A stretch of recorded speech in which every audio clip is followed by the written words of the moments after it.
cyangwa se umuntu yisobanuye afite iyihe ntego, afite iyihe intention, arashaka iki, arashaka kwigwizaho bandi.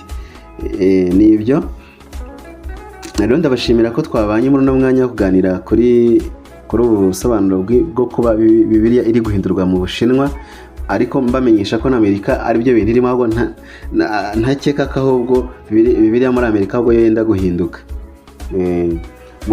Muri Israel naho bimaze iminsi, iyo saga imaze igihe y'ukuntu bagiye guhindura isezerano rishya ryonyine, nta kindi bazahindura n'isezerano rishya.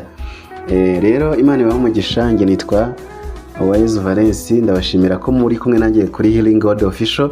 Mbasaba gukora subscribe, share na comment kugira ngo n'abandi bantu babashe kubona ibiganiro bitandukanye bifite umumaro, byubaka imitima yabo, byubaka igihugu, byubaka ubuzima bwabo, kugira ngo duhumuke kandi twigire imyizerere mizima ihamye muri Kristo Yesu. Kora subscribe, share na comment. Imana